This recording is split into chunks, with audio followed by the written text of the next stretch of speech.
우리 찬송가 486장 같이 부르시겠습니다. 486장. 이 세상에 근심된 일이 많고 참 평안을 몰랐구나. 내 주 예수 날 오라 부르시니 곧 평안이 쉬리로다. 486장 찬송입니다. 이 세상에 근심된 일이 많고 참 평안을 몰랐구나. 내 주 예수 나로라 부르시니 곧 평안이 쉬리로다. 주 예수의 구원의 은혜로나 참 기쁘고 즐겁구나. 그 은혜를 영원히 누리겠네. 곧 평안이 쉬리로다. 이 세상에 권고한 일이 많고 참 쉬는 날 없었구나. 내 주 예수 날 사랑하시오니 곧 평안이 쉬리로다. 주 예수의 구원의 은혜로나 참 기쁘고 즐겁구나. 그 은혜를 영원히 누리겠네. 곧 평안이 쉬리로다. 이 세상에 죄악된 일이 많고 참 죽을 일 쌓였구나. 내 주 예수 날 건져 주시오니 곧 평안이 쉬리로다. 주 예수의 구원의 은혜로나 참 기쁘고 즐겁구나.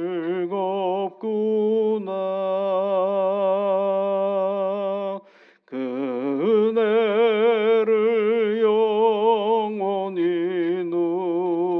누리겠네. 곧 평안이 쉬리로다.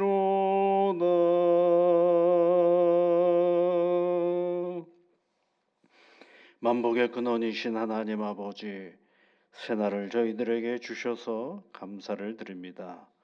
오늘도 이른 아침에 하나님을 기억하며 첫 시간을 기도의 자리로 삼고 나아가는 사랑하는 주의 자녀들에게 한없는 은혜와 복으로 함께하여 주시옵소서. 능력으로 붙잡아 주시고 오늘도 하나님의 이름으로 삶을 살아갈 때에 하나님의 예비하심의 복을 보고 감사하며 살아가는 복된 날 되게 인도하여 주옵소서. 이른 아침에 우리가 함께 기도할 수 있는 기도의 처소를 허락하여 주신 것을 감사드립니다. 하나님의 몸된 교회가 하나님 앞에 늘 정결하고 깨끗하며 성스러운 신앙의 터전이 되어줄 수 있도록 우리가 늘 가꾸고 마음 새겨 하나님의 교회를 늘 새롭게 해나가는 일에 최선을 다하는 저희들 되게 인도하여 주옵소서. 세상의 논리와 가치로 교회를 운영하는 것이 아니고 하나님의 말씀과 하나님의 뜻을 따라 교회가 되어져 가는 그런 아름다운 신앙의 터전이 되게 인도하여 주옵소서. 함께 모여 기도하는 모든 성도들이 서로를 격려하고 힘을 주며 위로하고 능력을 나누는 복된 신앙의 터전이 되게 이끌어 주시사 우리 주 예수 그리스도의 이름만이 드높여지는 하나님의 교회가 되어 줄 수 있도록 하나님 도와 주시옵소서. 세상 속에 있다 보니 이런저런 비판의 소리도 듣고 비난의 소리도 듣습니다. 하나님 아버지, 들어야 될 것들이라면 잘 들어서 우리를 새롭게 만들어가는 도구가 되도록 늘 열려있는 마음이 교회 안에 있게 하여 주옵시고, 아랑곳하지 말아야 할 여러 가지 허무맹랑한 비난 앞에서는 의연해 나아갈 수 있는 용기도 교회에 허락하여 주셔서 당당하게 이 땅에서 하나님의 영광과 교회의 덕을 세워가는 일에 열심을 내는 우리 모두가 되어줄 수 있도록 성령 하나님 도와주시옵소서. 이른 아침에 하나님의 교회를 위하여 기도하는 주의 종들이 있으니 또한 감사를 드립니다. 함께 하나님 교회를 세워가는 일에 최선을 다하는 우리 모두가 되어줄 수 있도록 주 성령께서 도와주시옵소서. 하나님 아버지, 최근에 일어난 큰 전쟁으로 인하여 온 세상이 불안해하고 염려가 큰 그러한 오늘입니다. 하나님 바라옵기는 속히 저 전쟁이 멈추어질 수 있도록 도와주시옵소서. 사람이 가지고 있는 욕망과 권력의 그 힘이 가장 평범하고 일상의 삶을 살아가는 사람의 삶의 터전을 위협하는 일이 되지 아니하도록 주 성령께서 이 엄청난 일을 속히 멈추어 주셔서 그저 그런 오늘의 하루를 평안하게 살아가는 세상의 모든 사람들이 되어줄 수 있도록 주께서 도와주시옵소서. 예수님 이름으로 기도하옵나이다. 아멘.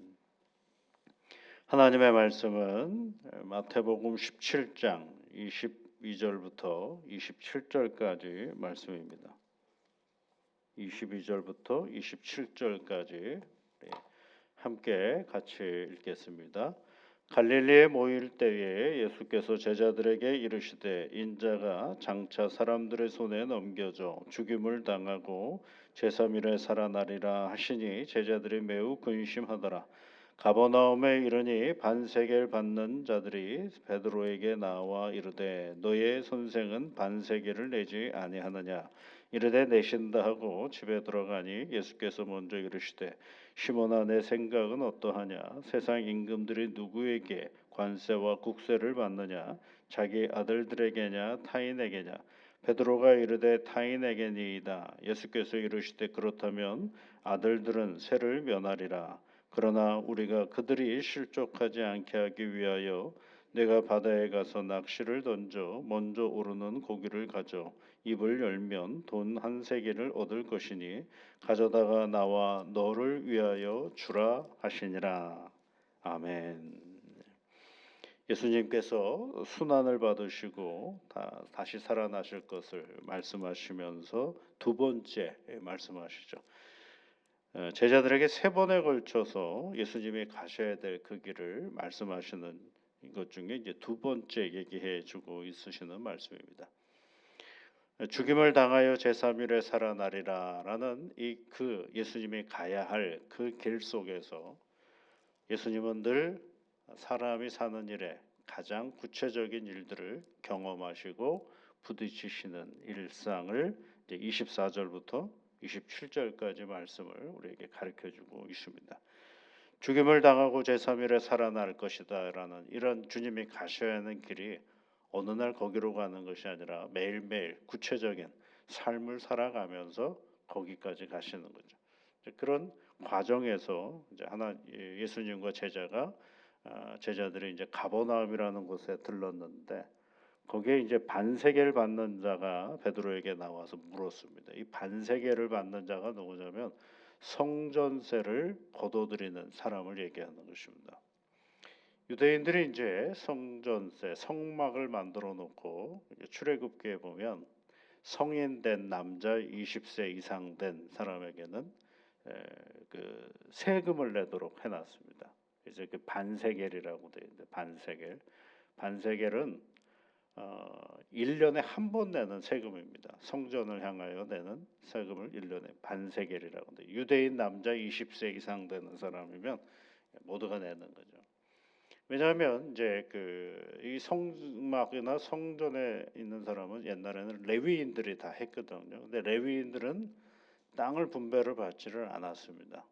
근데 레위인들도 먹고 살아야 되지 않겠습니까? 그러니까 레위인들도 먹고 살게 하기 위해서 누가 그것을 분담을 했느냐면 온 유대 지파들이 그 모든 분량을 했죠. 그래서 성전세를 내면 제사장의 옷을 만들거나 성막을 수리하거나 또는 성막에 필요한 여러 가지 재물들, 그다음 필요한 여러 경비들 이런 것들을 이제 충당하기 위해서 일들을 만들어 놓은 거죠.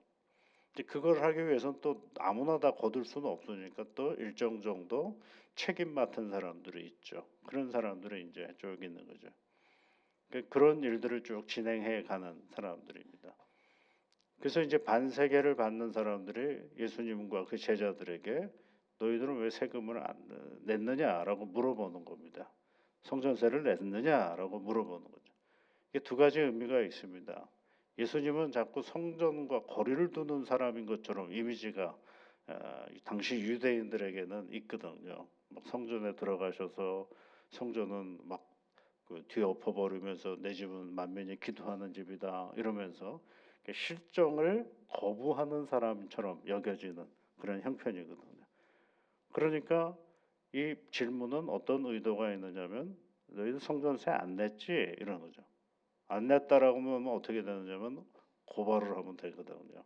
그래서 유대인의 사회생활 속에서 이 성전세를 안 낸 사람들은 성전세를 받는 그 사람들이 가서 그 재산을 뭐라 그래 가압한다 그러나요? 그런 경우들도 왕왕 있다고 합니다. 예, 그 재산을 쓰지 못하도록 만드는 그런 것들이 있죠. 근데 거기다가 이제 성전 앞에 있는 유대인들은 다 이제 세금을 내죠. 왜냐하면 1년에 반세겔이기 때문에 반세겔이라는 양은 어떤 정이냐면 하루 품삯 근데 이틀간의 품삯을 얘기하는 것입니다. 한 사람이 일을 해서 이틀간 일을 하면 1년 동안의 세금 내는 것과 같다라는 그런 분량입니다. 근데 예수님이 이제 그 베드로에게 그런 그 반세겔 받는 자가 뭐니까 너희 선생은 반세겔 내지 아니하느냐 냈느냐 안 냈느냐 그랬더니 내신다 그렇게 되죠. 베드로가 내신다 그렇죠. 그 장면을 보시고 예수님이 베드로에게 질문을 하시는 것입니다. 베드로야 네 생각은 어떠냐? 세상 임금이나 누구에게 세상의 임금이 누구에게 관세와 국세를 받느냐? 그랬더니 베드로가 타인에게 받지요. 그 아들들에게는 받지 않습니다라고 얘기를 합니다. 그 예수님이 말씀하신 의도는 우리는 다 하나님의 자녀들인데 우리가 누구에게 세금을 내겠느냐라는 거죠. 하나님의 자녀들은 세금을 안 낸다 그런 취지로 말씀하시는 거죠. 그럼에도 불구하고 성전세를 내는 이유는 뭡니까? 27절 말씀을 보시면 그들이 실족하지 않게 하기 위하여 그렇죠. 이해가 안 되죠. 그렇죠? 하나님의 아들, 하나님의 자녀 이런 것들이 이 반세계를 받는 사람에게 있어서는 이해가 안 되니까 그 사람은 뭐가 되냐면 그러면 예수님과 그의 제자들은 지금의 우리 오랜 동안 유대인들이 내려왔던 하나의 법 체계를 무너뜨리는 것과 다름이 없거든요. 그러면 그네들은 어떻게 하겠어요? 예수님과 그의 제자들을 반세력이라고 할 수밖에 없죠. 사회와는 다르게 우리가 살아가는 세상과는 다른 세력. 그러면 어떻게 해요? 저항하게 되겠고 그러면 싸우는 것밖에 되지를 않는 구조죠. 그래서 예수님이 하시는 말씀이 우리가 그들이 실족하지 않게 하기 위하여 그래서 우리가 실족하지 세상 사람들을 실족시키면 안 되거든요, 여러분. 세상 사람들을 우리가 실족시키면 뭐가 되느냐면 교회하고 너무너무 다른 그런 구조가 되어버리는 것입니다. 최근에 이제 교회로 인하여 이런저런 세상으로부터 비난을 받는 건 왜 그러느냐 하면 세상 사람들이 소위 말하면 종교라는 것에 대한 어떤 특별함을 요구할 때가 있어요. 똑같은 걸 요구하지 않거든요. 그래도 너희들은 그 예수님 믿는 사람 아니냐라는 그런 기대치를 가지고 있거든요. 그런데 가만 보니까 말하는 거, 행동하는 거 보니까 나보다도 더 못할 때가 있어요. 그러면 이제 비난하는 거죠. 나보다도 더 못해요. 그러면 이제 뭐 욕 먹고 힘든 거죠. 최근에도 막 뉴스에 보면 어떤 목사님이 부목사님들에게 아주 험한 소리를 해가지고 그 교회를 그만두셨다라는 얘기가 있어요. 그 언행 자체가 좀 뭔가 이 세상 사람들과 다른 그런 태도를 보여야 할 필요가 있는 거죠. 왜요? 실족하지 않게 하기 위하여. 도덕성도 역시 마찬가지예요. 우리가 예수를 믿는다고 한다면 때로는 의도적으로라도 세상의 도덕성보다는 더 탁월한 도덕성을 보여야 하는 이유가 거기에 있는 거죠. 뭐냐면 실족하지 않게 하기 위하여 그러죠. 어떤 분은 그런 얘기도 하시더라고요. 아이 목사님 예수 믿는 사람이나 안 믿는 사람 다 똑같죠. 다 똑같죠. 그러나 중요한 건 뭐예요? 예수를 믿기 때문에 달라져야죠. 이게 중요한 거거든요. 똑같죠. 다 당연히 우리도 욕심이 있고 우리도 누구보다도 더 잘 살고자 하는 그런 마음이 있죠. 똑같기 때문에 그냥 똑같다라고 말한다 그러면 그건 신앙생활이라고 말할 수가 없죠. 똑같지만 다르게 살려고 애를 쓰는 것이 그것이 뭐예요? 신앙의 자리인 것이죠.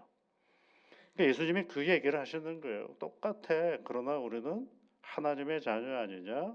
그러니 하나님의 자녀는 하나님을 아직 잘 모르는 사람들을 실족하게 하는 일이 없어야 된다.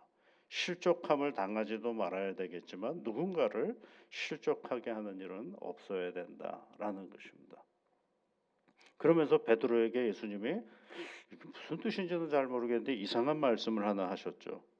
바다에 가서 낚시를 던져 먼저 오르는 고기를 가져 입을 열면 돈 한 세겔을 얻을 것이니 가져다가 나와 너를 위하여 주라 이렇게 되어 있어요.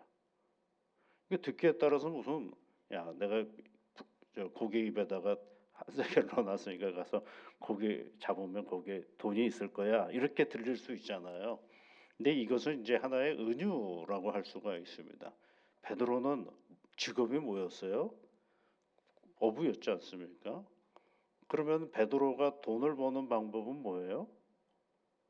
어부 나가서 고기 잡는 것이죠. 그럼 고기를 잡는데 여러분 그물로도 고기를 잡지만 낚시로도 고기를 잡기도 하고 그러니까 고기 한 마리 한 마리 잡을 때마다 베드로에게 뭐가 생기는 거예요? 돈이 생기는 거죠. 그렇게 이틀만 일을 하면 어떻게 되겠어요? 1년 동안에 낼 성전세는 충분히 벌 수 있는 거죠. 그 얘기는 뭐를 얘기하는 거냐면 우리가 일을 해서 그것을 성전세를 내는 것이다. 누구나가 다 일을 해서 성전세를 내는 것처럼 우리도 일을 해서 성전세를 내는 것이다라는 것을 말씀해 주고자 하는 것이죠. 누군가 무시하는 게 아니에요. 세금을 무시하는 게 아니고 나는 괜찮아 나는 안 내도 나는 하나님의 백성이니까 하고 세상법을 함부로 취급하는 것도 아니고 그거는 그것대로 존중하면서 우리 일상의 일함으로 인하여 그 일들을 잘 감당하며 나아가라라고 말해주고 있는 것입니다. 그래서 여러분 예수를 잘 믿는 사람들은요 세상에 일반적으로 우리가 알고 있는 상식을 잘 지켜가는 사람들입니다. 그리고 나서 상식 위에서 뭘 바라보는 거냐면 초월을 바라보며 나아가는 사람들이 바로 예수 믿는 사람들이에요. 근데 이 반대로 가요. 상식이 다 무너진 상황에서 초월을 생각을 해요. 그러다 보니까 상식을 살아가는 세상 사람들에게 있어서는 우리를 어떻게 생각하겠어요? 참 무식한 사람들이야. 아유, 저는 저 상식도 모르는 사람이야. 라는 비난을 듣게 되는 것이죠. 진짜 신앙은 어디서부터 시작이 되냐면 상식 위에서부터 상식이 우리 가운데 있어요. 그래야 세상 사람과 뭘 할 수가 있어요? 소통을 할 수가 있게 되는 거죠. 그 소통의 자리 위에 함께하면서 그네들이 알 수 없는 하나님의 신비와 하나님의 은혜가 유통이 되는 거죠. 흘러가게 되는 거죠. 그러나 저 상식적이지 못한 사람들과 뭘 얘기를 하겠어요? 라고 세상 사람들이 말할 때 오늘 교회는 고립될 수밖에 없게 되는 것입니다.